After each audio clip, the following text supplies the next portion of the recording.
नमस्कार दोस्तों, कैसे हो आप लोग। आशा करता हूँ सब लोग खुश होंगे, अच्छे होंगे और सबकी तैयारी अच्छे से चल रही होगी।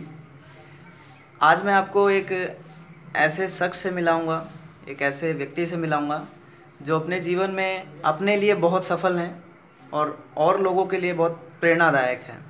आप लोग मुझसे बार बार पूछते हो कि भैया हमें ये किताबें नहीं मिल रही हैं, हमें ये नोट्स नहीं मिल रहे हैं, हमें मतलब याद नहीं होता है, हमें फिर भी नौकरी चाहिए।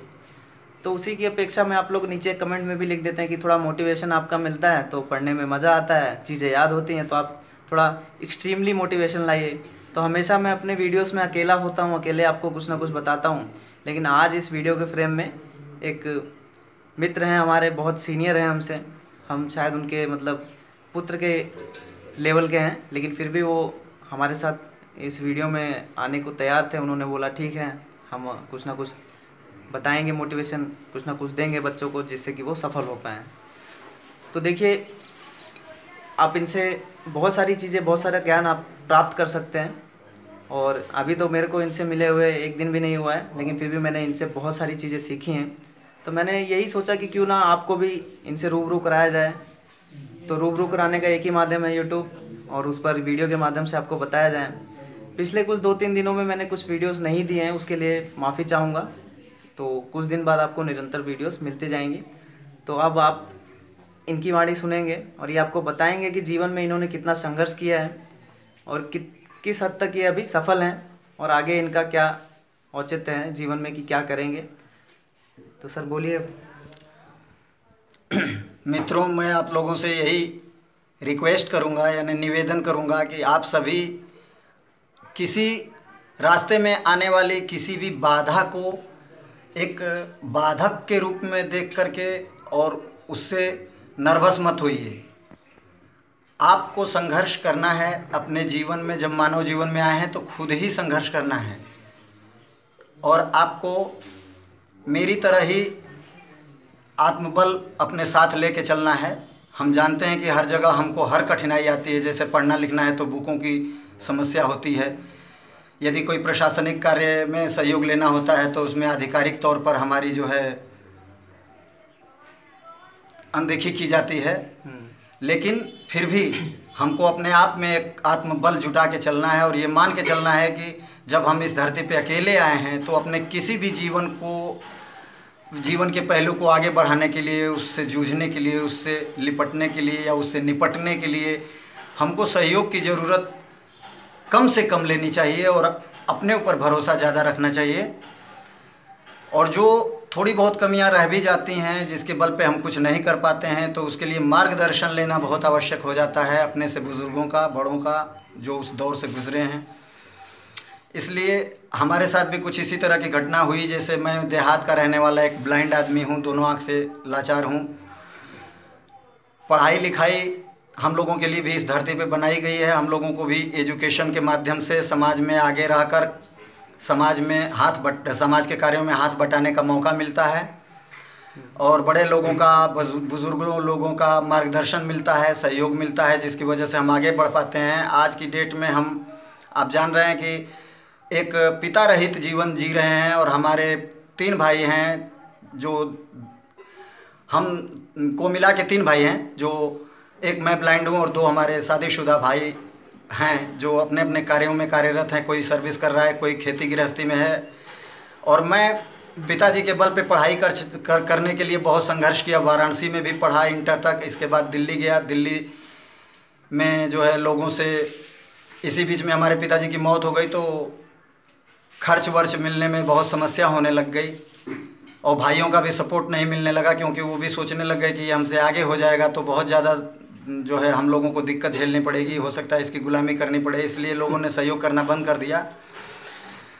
मुझे बहुत परेशानियां हुई। मैं national federation of the blind में जा करके जो है प्रूफ रीडिंग का काम करके कुछ दिन तनख्वाह लेकर के, और उसका मतलब अपने पढ़ाई लिखाई का, एजुकेशन का जो है देखभाल किया। अपनी एजुकेशन पूरी की, लोगों से कर्ज लिया, अपने दोस्तों से, और बीए तक की पढ़ाई हम किसी प्रकार से पॉलिटिकल साइंस ऑनर्स से सत्यवती कॉलेज से कर पाए। और आज की डेट में हम समाज में जो कुछ भी हमसे हो सकता है उसके लिए सतत प्रयत्नशील रहता हूं, लेकिन कोशिश ये करता हूं कि हमें कम से कम लोगों की मदद लेनी पड़े, और बहुत कम से कम कोई भी तथ्य जुटाने में लोगों की सहायता लेनी पड़े, क्योंकि आप अगर अपने ऊपर निर्भर रहोगे तभी आपको दुनिया के लोग अपने आप को आपके ऊपर आश्रित पाएंगे। अगर आप किसी के ऊपर, दूसरे के ऊपर आश्रित हो जाते हैं तो वो ऑटोमेटिकली वो आपको सहारा देने से कतराने लगेगा और वो आपसे हमेशा दूर भागेगा। बिल्कुल। इसलिए आप मदद करने के लिए किसी को बाध्य न करें, आप कोशिश ये करें कि वो हमारी मदद लेने को मजबूर हो जाए। मैं आप लोगों से बस इतना ही कहता हूँ, और कोशिश करिए आप लोग की यथासंभव, यथाशक्ति अपने पूरे जोर शोर से किसी की सहायता लिए बगैर बड़े बुजुर्गों के मार्गदर्शन पर अपने से प्राप्त की गई शिक्षाओं के आधार पे जो आपको मार्गदर्शन मिल रहा है उसके आधार पे उनका प्रयोग करिए और अपने जीवन में आगे बढ़ने का हमेशा प्रयास करिए। कोशिश करिए कि कोई जो आपके कदम से कदम मिला के साथ में चल रहा है उसको शायद आप पीछे छोड़ दें, और पीछा करने वाले व्यक्ति को और भी पीछे छोड़ दें। बिल्कुल। मैं आपसे यही प्रार्थना करूंगा, और आप लोग ज़बरदस्त मेहनत करिए, हर क्षेत्र में जाइए, हर क्षेत्र में आप अपनी मदद जो है कम से कम लोगों से लेने की कोशिश करिए, और कोशिश ये करिए कि लोग आपसे मदद लें, आप किसी से मदद ना लें। ठीक है सर, एक बात और मैं आपकी बता देता हूँ, अपने जो भी छोटे बच्चे दोस्त हैं, जो मेरी वीडियोस हैं वो बहुत छोटे और बहुत बड़े दोनों, मतलब हर किस्म के बच्चे देखते हैं, तो उनको एक चीज़ मुझे और बतानी चाहिए कि किस तरीके से आपने मतलब ऐसी स्थिति में जाके दिल्ली विश्वविद्यालय के कॉलेज में पॉलिटिकल ऑनर्स की पढ़ाई की, मतलब उत्तर प्रदेश से आप दिल्ली गए और किस तरीके से आपने अपना ग्रेजुएशन कंप्लीट किया। लेकिन आज के टाइम में क्या होता है, बच्चे अपने घर से बाहर जाते हैं तो किसी कोचिंग में भी पढ़ने से कतरते हैं कि वहाँ कैसी पढ़ाई हो रही है, समझ नहीं आ रहा है, ये है वो है, बहुत सारी मतलब प्रॉब्लम अपने दिमाग में क्रिएट कर लेते हैं कि हमको आना ही नहीं है, हमको समझ में आता ही नहीं है, हम बाहर जाकर पढ़ ही नहीं सकते हैं। कुछ बच्चे ऐसे होते हैं जिनको बहुत ज्ञान होता है लेकिन बाहर जाने की जो उनकी संभावना है वो बहुत कम होती है। पैसा नहीं होता, पैसे का अभाव है, या फिर और घर का कोई प्रॉब्लम है कि पिताजी नहीं भेज रहे हैं, माताजी नहीं भेज रही हैं, तो बहुत सारी समस्याएं होती हैं। लेकिन इन समस्याओं को समझकर, और ये एक हमारे एग्जाम्पल के तौर पर हैं कि देखिए इनको इस स्थिति में भी इन्होंने इतनी अच्छी पढ़ाई करी है जो कि नॉर्मल पर्सन नहीं कर पाता है। नॉर्मल पर्सन बीए करता है जो कि अपने गांव के छोटे मोटे कॉलेज में कर लेता है, उसको बीए कर लिया उसने, बस घर में बैठा हुआ है। लेकिन इन सर ने दिल्ली में जाकर, वो भी ग्रेजुएशन में कोर्स में ऑनर्स कोर्स किया। ऑनर्स कोर्स बहुत डिफ़िकल्ट कोर्स माना जाता है, नॉर्मल बच्चे उसको करते नहीं हैं। नॉर्मल बच्चे सिर्फ उनको एक ग्रेजुएशन की डिग्री के लिए नाम मात्र का बीए कर लेते हैं, जिसमें 4 या 5 सब्जेक्ट मिलकर पढ़ाए जाते हैं। लेकिन ऑनर्स में केवल एक सब्जेक्ट्स का मास्टरमाइंड माना जाता है, जिसमें एक सब्जेक्ट के ऊपर पूरी पढ़ाई होती है। तो उस सब्जेक्ट के ऊपर सर ने पढ़ाई की है, और सोचिए कितना कठिनाई से इन्होंने अपना जीवन व्यापन किया है, और आज अपनी जो स्थिति है इनकी वो बहुत खुश हैं। इनको कोई प्रॉब्लम नहीं है, कोई दुख नहीं है कि हम ये नहीं कर पाए, हम ये नहीं कर पाए, हमें ये नहीं मिला, बहुत खुश हैं। लेकिन आप लोग हमेशा ये रोते रहते हो कि हमें ये नहीं मिला, हमें वो नहीं मिला, और हमको ये मिलना चाहिए, हमको वो मिलना चाहिए। जो भी चीज़ें आपको मिली है वो बहुत अच्छी हैं। आप ये सोचिए कि आपको जो चीज़ मिली है वो किसी और को भी नहीं मिली है, वो उससे पूछिए कि आपको कितनी समस्याएं हैं। आपको 2 हाथ मिले हैं, 2 आँखें हैं, पैर हैं, कान हैं सुनने के लिए, ये बहुत इंपॉर्टेंट चीज़ है। आप इन्हीं चीज़ों से बहुत सारी चीज़ें बड़ी बड़ी कर सकते हैं। तो सर आज और कुछ? दोस्तों, मैं आप लोगों को एक संदेश और भी देना चाहूँगा अपने वाणी के माध्यम से कि देखिए, जो संघर्ष हमने किया है अपने जीवन में, हम बनारस, वाराणसी, हनुमान प्रसाद पोद्दार विद्यालय में जब पढ़ा करते थे तो उस वक्त हमारे क्लास में बहुत कम मात्रा में बुक होती थी। जैसे मान लीजिए कि अगर एक क्लास में 40 बच्चे हैं तो उस बीच में केवल 2 ही या 1 बुक हुआ करती थी, जिसको शिफ्ट वाइज या टाइम वाइज हम लोग आपस में एक दूसरे को मेंटेन करके, वितरित करके और चलाते थे। घंटे 2 घंटे वो पढ़ लिया, घंटे 2 घंटे वो पढ़ लिया, घंटे 2 घंटे वो पढ़ लिया।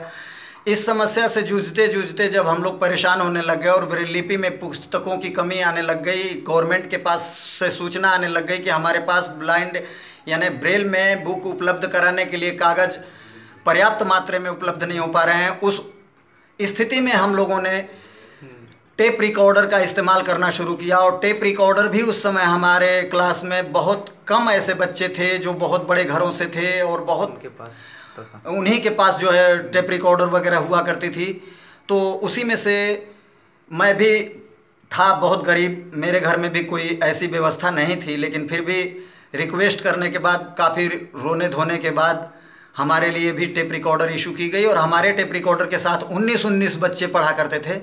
हमारे टेप रिकॉर्डर को भी समय नहीं मिलता था कि वो एक सेकंड भी आराम कर सके, क्योंकि जो एक बैच से खाली होती थी वो टेप रिकॉर्डर फिर दूसरे बैच में चली जाती थी, फिर दूसरे बैच का समय समाप्त होने के बाद तीसरे बैच में चली जाती थी। समझ लीजिए कि एक टेप रिकॉर्डर में हम लोगों ने 40-40 बच्चों ने शिफ्ट वाइज करके धीरे धीरे 2 टेप रिकॉर्डर बनाए, और आपस में एक दूसरे को बांट बांट करके, एक दूसरे को कैसेट वितरित कर करके, रिकॉर्डर नहीं होने के बाद भी हम लोगों ने बाहर से रीडर बुला करके किताबों को रीड करवा करके कैसेट बनवाया, और उस कैसेट के माध्यम से हम लोगों ने लोगों में शिक्षा प्रसारित किया और परीक्षा के लिए मेहनत किया। इसके बावजूद भी जब हमको उत्तर प्रदेश से दिल्ली जाना पड़ा, तो दिल्ली जाने के लिए भी हमें बहुत उलझन थी कि क्या पता हमारा एडमिशन हो ना हो, कितना हार्ड इंटरव्यू हो, कितना टेस्ट कठिन होगा, साधन उपलब्ध नहीं है, सामग्री उपलब्ध नहीं है, पता नहीं किस हिसाब से हमारा इंटरव्यू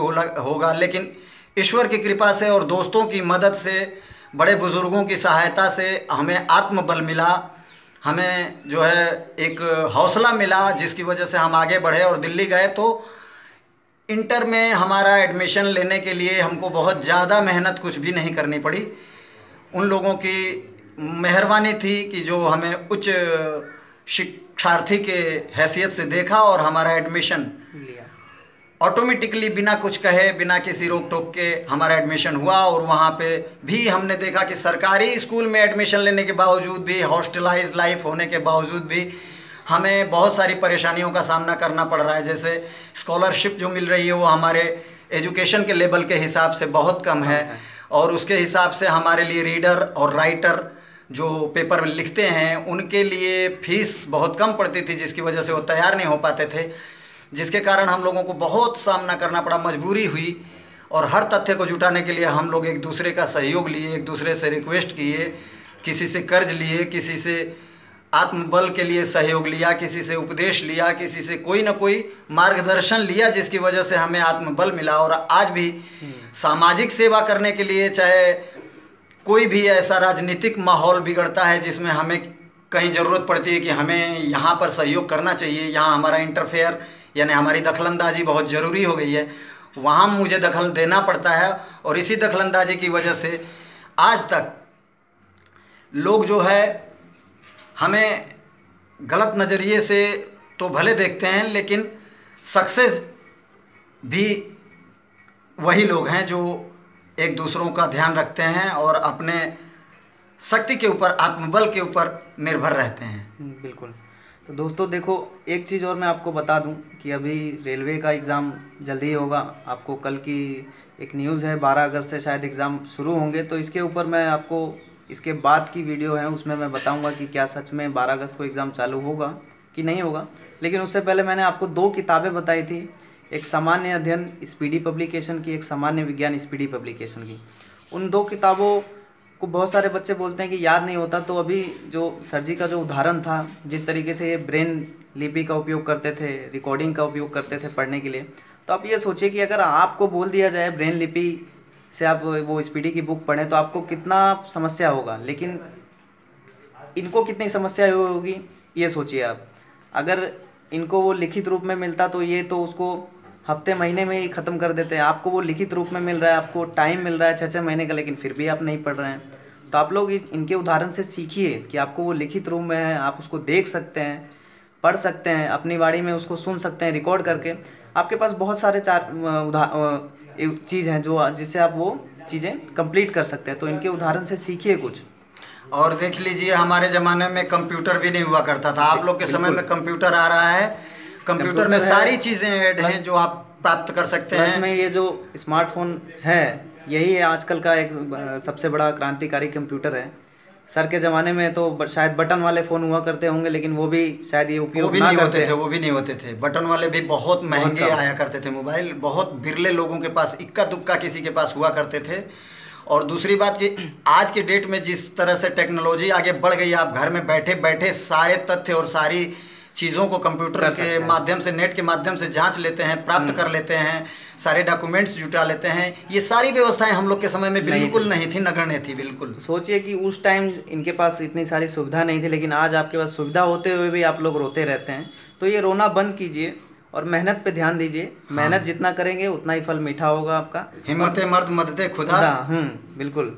और एक एक चीज़ और मैं आपको बताऊंगा वीडियो समाप्त करते हुए कि देखिए, अगर आपके आस पड़ोस में, आपके गली मोहल्ले में अगर कोई ब्लाइंड पर्सन हो, दिव्यांग हो, तो उनको कभी भी आप उस नज़रिए से मत देखिए कि वो कहीं और से आए हैं, कहीं दूसरे प्लेनेट के हैं। उनको अपना जैसा समझिए, उन्हें उपेक्षित ना करें। बिल्कुल बिल्कुल।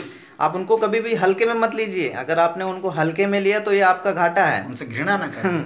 वो आपसे कई गुना ज़्यादा तेज होते हैं। आपको अगर एक किताब दे दी जाए, आप उसको पता नहीं कितने दिनों में कंप्लीट करेंगे, लेकिन मेरा दावा है मैं 24 घंटे के ये अंदर देख तैयार कर लीजिए, लूँगा। देख लीजिए कितनी क्षमता होती है इनके अंदर। तो आप कभी भी इनके साथ अपना कंपैरिजन मत कीजिए कि ये हमसे तेज हैं, हमसे कम है। हमेशा अपने बराबर समझिए और इनकी जितनी हो सके उतनी मदद करना चाहिए। तो आप लोगों को इस वीडियो में बस इसीलिए मैंने सोचा कि चलो, मैं जो जो इनसे शिक्षा ले रहा हूँ आप लोगों को भी बताना चाहिए, क्योंकि ये एक अच्छा टॉपिक था। आपको कुछ ना कुछ इससे सीखने को मिला होगा।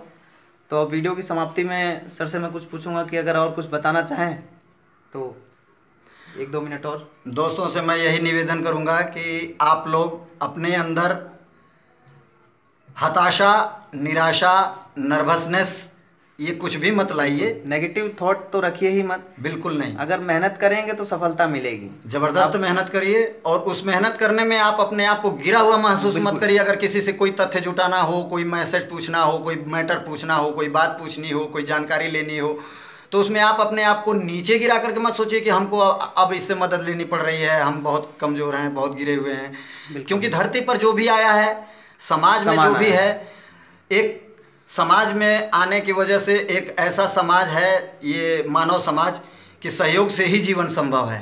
बिल्कुल। मानव समाज का जीवन जो है वो सहयोग से ही संभव है। और मानव जीवन में एक दूसरे की मदद करना, एक दूसरे की सहायता करना, एक दूसरे की मदद लेना, एक दूसरे के ऊपर आश्रित रहना, ये मानव जीवन की मजबूरी है। वो रहेगा चाहे कितना भी बड़ा पोस्ट पर हो, बिल्कुल उसको उसकी मजबूरी उसके सामने लाएगी और उसको झुकना पड़ता है। इसलिए इसको तो आप कभी अन्यथा में मत लाइए। ये कोई गलती नहीं है, कोई कमजोरी नहीं है, कमी नहीं है ये। ठीक है दोस्तों, तो फिर आज का वीडियो यहीं पे समाप्त करते हैं। और आपको एक चीज़ और बताते हैं कि अगर इन सर से आपको कोई भी नॉलेज लेनी है, कुछ पूछना है, तो आपके लिए नीचे कमेंट खुला है। आप किसी भी टाइप का जो भी इन्होंने बताया है, अगर इनसे जुड़ा हुआ कोई भी प्रश्न है आपके पास, तो आप नीचे कमेंट में लिख सकते हैं। और अगर आपको इनसे बात करना है तो मैं आपको इनसे आपकी जो वार्तालाप है फ़ोन पे मैं आपको बात भी कराऊंगा, अगर ज़्यादा इंपॉर्टेंट कोई बात होगी। वैसे तो अगर आप कमेंट में करेंगे तो मैं आपको इनके लिखे हुए जवाब आपको प्रोवाइड करा दूंगा। आप क्वेश्चन ज़रूर करना। और आज की वीडियो में इतना ही दोस्तों, मिलते हैं नेक्स्ट वीडियो में। आशा करता हूँ वीडियो अच्छा लगा होगा, तो लाइक ज़रूर करना। देखो, इतना मेहनत से सर को मैंने समझा, उनके लिए मैंने इतना किया, और यहाँ तक कि उनके लिए तो मैंने कुछ नहीं किया, ये मैंने अपने लिए और आपके लिए किया। क्योंकि देखिए, किसी से भी कोई नॉलेज अगर लेनी होती है तो उसमें उसका कोई फ़ायदा नहीं है, क्योंकि उसको पहले से नॉलेज है। फ़ायदा नॉलेज लेने वाले को है। तो इस चीज़ को आप अप्रिशिएट कीजिए, लाइक कीजिए, शेयर कीजिए। धन्यवाद। आज की वीडियो में इतना ही। जय हिंद, वंदे मातरम।